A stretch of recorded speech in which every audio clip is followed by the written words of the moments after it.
There we are. We're there. All Hi. right. Morning, kids. It's Morning. Monday. Morning. Yes, it is. What a weekend. I was glad to do nothing yesterday, but lay by the pool for a couple hours until I got too damn hot. Went to a birthday party yesterday. It was a lot of fun, even though it was kind of warm outside. You know, warm for me, hot for most. Yeah, warm for you, hot for most. Yeah, I was just glad that our Rotary kickout party on Saturday was indoors, inside, not outside, because they've had it outside for years, and it's like, really? And then people come and then they leave. And I thought I stopped that damn shit. Who is that? Excuse my language. So Craig Arona was getting kicked out. He was the past president, great guy, Ward Cleaver, as I call him, and I'm Archie Bunker this year. So, but what was good about it is they did the skit, they did YMCA skit, and they did Welcome Back Kotter skit because he's the Boys and Girls Club, right? And I told this thing not to make noise. I don't understand why it's doing this. I apologize, people. It's okay. It's a pleasant noise. No, it's not. It's annoying. It's not noise. Like not like The funny thing is because when I first turned this up, it was already muted, and now it unmuted itself. There must be AI. AI. It must be telling me something different. You heard about those robots that killed those guys? Right? No, they turned themselves back on and killed them. Oh, okay. Was that real life? No, it's real life. Oh, really? Yeah. Okay. Let's see. So back to my Rotary story. Yep. So I had a good time. It was a good kick out. We had to dress like YMCA, and I was like, okay, I'll be the cowboy. But then I'm like, I don't want to wear boots and all that stuff. So I went and got some. I could only find Marine Corps camis, which is okay because they're a Department of the Navy, and I was in the Navy, so it's okay. Yeah. So I was. Were they chaps? You were the Indian? No, nobody was allowed to be that person. Oh, why? Hello, Jeannie, it's the YMCA. Jeannie, the attorney. So, oh my Lord! I was trying to find somebody that was not American Indian, but regular Indian, and then have them come, from India, and have them come dress in their garb and mess with her. That would have been nice. That would have been funny. Yeah, but we didn't. I don't get that. You don't understand? I understand what you said. I don't get not allowing it because people are so worried today about everything. I don't care. I'm not worried. Yeah. I'm not worried. I don't care if anybody else is worried. Well, I mean, if you look at the actual YMCA, my character is not my nationality. So yeah, true. So he's a darker colored. He's the tan one. Yeah, he's a tanner one. Yeah. All right. So what's going on today? I don't know. Stocks actually, yeah. So I mean, bonds giving back about 5 basis points. No big deal. I just think that it doesn't really know what's going on really and what's going to happen because we got some great numbers last week, but who knows? It's a new week. People are running scared. Yes. Running for cover. Yeah. All right. But there's a major problem going on out there right now.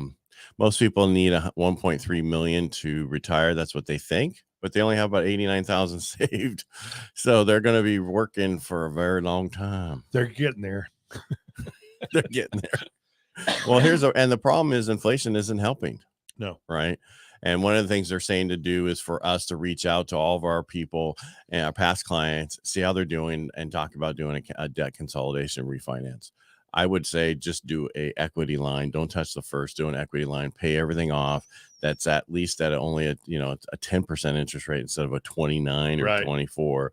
Debt consolidation right now, those rates are. I ran some numbers the other day for a cash out refinance before the rally, and it was like 8. It could have been 8%. But I was able to do 7.5. 7.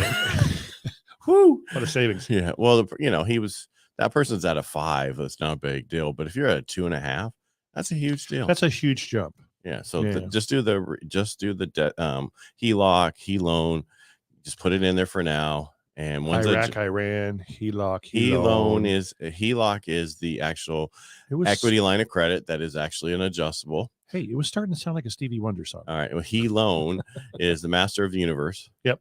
He-Loan. He-Man. Oh, that's He-Man. Sorry. That's He-Man. He-Loan is the fixed rate version, which is harder to get because we have certain guidelines with, usury rates on interest rates. And unfortunately, that thing's going to be pretty high. Yeah. Yeah. Skeletor. I like Skeletor. Oh, did you? All right. Redfin put an article out and they were talking about that housing supply remains extremely limited, with active listings down 15% compared to last year and new listings down 31%. What? Yeah, shocking. We've been saying that? Yeah, well, and the scarcity of inventories continue to exert upward pressure on home values. What? Yeah, shocking. I don't get it. Yeah, and demand for homes remains strong as bidding wars continue. Nearly half of Redfin listings. Ugh. Oh my God, just half of their listings? Yeah, the other half Are they be actually really bad. listing service, or are they just? Yeah, they actually kind of are. They're a pretend listing service. They want full commission from when they represent a buyer, but they only want to offer like 1% or 2% when there's. And I'm not supposed to talk about that, but I just full commission from the seller or the buyer. When you just said one. What's the 1%? When I list a property, right, and you share half of your listing commission Mm-hmm. to the co-op broker. It's not against the law, even though we got these class action lawsuits coming after it because they say buyers don't know how they're getting paid. The agents are getting paid. Who cares? Move on. Yeah, exactly. So anyway, a Redfin listing is usually considerably less commission offered to the cooperating broker. Okay, so then the buyer's agent. Broker, agent and broker takes it in shorts because they're saving the seller so much money. Because what happens is it like a 3% and they split it between the two? Okay. No, I don't know. Well, the problem with that is that you got your MLS, you got the real, and the question is how many people come here, and that's the other thing. But let's just keep going because I don't. Yeah, we're not going to discuss this forever. The average sale to list price, what happened? It's over 100%. Yeah, so, which is normal, meaning that whatever I list it for, if I list it properly, it's going to go over asking. And especially if you list it for a non-real listing service and you put it way under market because you really don't know what it's worth and you've just left a lot of money on the table. Right.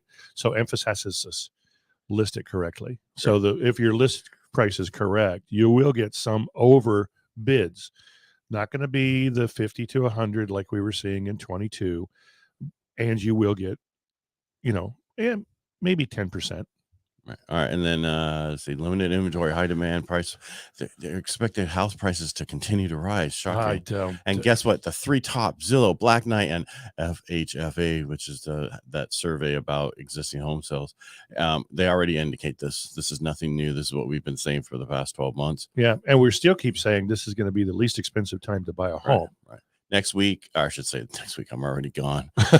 This week is Tuesday. You got retail sales tomorrow, National Association of Housing Building Index, industrial production, and capacity utilization on Tuesday. Wednesday, we have mortgage apps, housing starts, and 20-year bond auction. What's important about the 20-year bond auction is how it goes off will tell us how we're going forward and if it's a good demand for it or not. Thursday, initial jobless claims, which is going to be a lie, and existing home sales. Going to be a lie. Well, it's never right. Wait, can we go back to what? Go up to just that one. I just want to say capacity utilization. Just want to see if I could say it. Why? Because I can't say it. No, you said it just fine. I just wondered if I could. Okay. Oh, we're done. All right. Now, do you want to try another word? Thursday. Grandpa? Yeah. Can I say Thursday? Come on, Grandpa. Another word for you. All right, so that's pretty much what we have for today. Who knows where this is going? Yeah. Don't worry about rates. Just focus on getting that house at the price you want to get it at. There's a house off of Brady, and I don't know where the name. It's on like the corner, and it was listed for $900,000, and it was not a super large house, and it was decent, but it already went pending in a few days. Wow, so it must have been very decent. Well, yeah. Well, think about it. It's about location and the house. If that house comes on the market, it's in a good location and it's going to sell. If it comes on the market, like we have one that's just came on the market last week in my same area. It hasn't been updated since probably it was built, and they want $479, I think it was, and it's for 1,600 square feet or 1,400 square feet. That's not bad, actually, I think. Well, you're buying the location. You buy a location. People will probably go in there and put 200 into it, and you're probably in a $600,000 neighborhood. So, well, what I understand is they put in new flooring. Why? And maybe it was so bad they didn't think they could sell it. And one of the bedrooms has carpeting in it since the 60s. So maybe what color? I don't know. My wife looked at it. I did. Maybe they, she's like, well, I think maybe the hardwood floors are ruined underneath that. Well, maybe that is correct, or they just got tired of walking on hardwood floors. Here's the thing. If you're listed correctly, it will sell. Leave the floors alone. Yeah. The buyer's going to change whatever you did. Right. It's a waste Don't of throw money. money. I Don't throw saw money the into that. flooring people there going, okay, there's so many. This agent's telling their people to change this out because it'll sell better. Yeah. I don't want to call him a lazy agent, but that's an agent that thinks, oh, well, we have to do something. No, you don't. Clean it. You don't. Clean it. That's what you should do. My seller on Edgebrook, well, both of them, they were so happy when they said, well, what do we need to do? And I said, are you ready to list? Yes. Okay, let's list it. So what would you do to it? Nothing. And they both sold for very great prices, very happy prices. Does it sound like Donald Trump? No. The best prices ever. Keep going. These are going to be the best prices ever. And in a couple days. So it's the fact that we have no inventory. I know. Don't spend the money. Yeah. I'm going to remodel the bathroom. Now, if your home looked like the bed and breakfast inn on Tully, right, that's even a bigger reason not to spend any money. Right. Just dump it. Because they gutted it. Boy, did they ever. Well, my problem is, okay, that's going to be cleaned up and put a garage on there, and it's like, who's going to want to live on that corner across the street from the school? You'll be surprised. I know I will be surprised, but I just don't know who. Yeah, I actually have a buyer. We closed escrow not too long ago, and she loved the fact that she lived right across the street from the school. Well, I'm just talking on that corner of Tully and Orangeburg. Yeah. Well, and she's on a fairly busy street, but what she loved was, and this was her thinking, when her dog runs out, it gets run over. No. One. The school, elementary school, right across the street. Yeah. She goes, I know there's no registered sex offenders anywhere near. You can't live here. I guess that's one way to look at it. But those are the registered ones. All right. So I think it's going to be a great week. It's just going to be a really warm week. Well, doesn't it cool down this week? No. Yeah. If 102's cooled down. Oh, yeah. That's cooler. Is that cooler? That's cooler than actually starting tomorrow, it'll be like cooler in the mornings, like 67. That's all I care about. I don't care how hot it gets, but let's start the morning in the 60s. Shall we? Oh, it's 108 today. Yeah. Oh, see, 100, 101, 100, 102, 108. So I've got 3 visiting granddaughters from Colorado at the house, and 7:27 this morning when their fork hit their plate and they put their plates in the sink. Papa, can we go swimming? Sure, go ahead. No, we need an adult out there, and Grandma's not quite ready yet. So I'm thinking Grandma's going to be sitting outside on her laptop under an umbrella, sweating her butts off while the granddaughters swim. Yeah, I finally got George to really enjoy the pool a little bit. Good. Yeah, it took him a while to figure out where to get out, how to keep turning. But now that he knows, he feels more comfortable. Oh, yeah, like he'll just keep going. Now I saw a TikTok of a little bulldog that had a little life preserver on it, and the thing would jump in the pool. The guy pull it out and put it on the thing, and he'd jump right back in. You've seen the one of the, I think it might be a German Shepherd. It might be a lab. Anyway, it's in the life preserver. It's got his little front legs up on the life preserver. It's leaning back. It's just floating, eyes closed, relaxing, living the life of Raleigh. Yeah. So I want to come back as a well-loved house dog. Okay, well, I don't. All right, make it a great day. Have a great Monday, guys. Yeah, it's been fun. Thanks for watching. If you like what we do here, the best way to support us is just subscribe to our YouTube channels, Real Estate Jerky, Ed Parcaut, and Mike Kelly. Do you have one?